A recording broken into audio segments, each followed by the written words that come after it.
ఐటీలో ఎంట్రీ కావాలా? Trainee software engineer గా అజా కోడింగ్ ట్యూటర్ లో 2 వీక్స్ ట్రయల్ పీరియడ్ లో వెంటనే చేరండి. వైఎస్ఆర్సీపీ మాజీ ఎమ్మెల్యే చెవిరెడ్డి భాస్కర్ రెడ్డికి షాక్ తగిలింది. ఆయనపై ఎర్రవారిపాలెంలో పోలీస్ స్టేషన్లో కేసు నమోదైంది.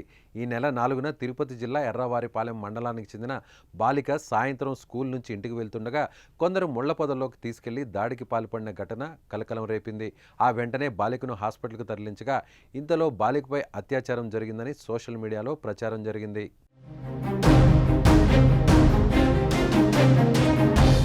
వెంటనే రంగంలోకి దిగిన తిరుపతి జిల్లా ఎస్పీ సుబ్బరాయుడు బాలికను పరామర్శించి ఈ ఘటనపై ఆరా తీశారు. అయితే ఇద్దరు వ్యక్తులు బైక్పై వచ్చి బాలికను అడ్డుకుని ప్రేమించాలంటూ వేధించారని, వారిని అడ్డుకునే క్రమంలో బాలికకు గాయాలయ్యాయని ఎస్పీ తెలిపారు.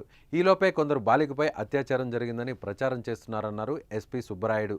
రాజకీయ పార్టీలు, మీడియా అత్యాచారం జరిగిందని దుష్ప్రచారం చేయడం సరికాదని, డాక్టర్లు, పోలీసులు పాప తండ్రి ఏం చెప్పకుండానే ఇష్టం వచ్చినట్లు ప్రచారం చేశారని ఆగ్రహం వ్యక్తం చేశారు. బాలికపై దాడి చేసిన వారిని అదుపులోకి తీసుకున్నామన్నారు.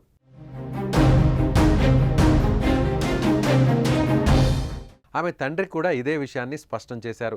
రాజకీయ నేతలు అత్యాచారం జరిగిందని తప్పుడు ప్రచారాలు చేస్తూ పరువు తీస్తున్నారని ఆయన అప్పుడే ఆగ్రహం వ్యక్తం చేశారు.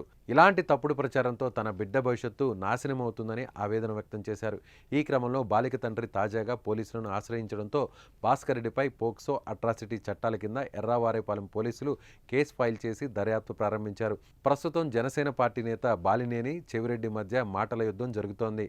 సెకీ ఒప్పందంపై బాలినేని చేసిన కామెంట్స్తో ఇద్దరి మధ్య మాటల తూటాలు పేలుతున్నాయి. ఒకరిపై ఒకరు సంచలన ఆరోపణలు చేసుకుంటున్నారు. ఇంతలోనే చెవిరెడ్డిపై కేసు నమోదు కావడం సంచలనంగా మారింది.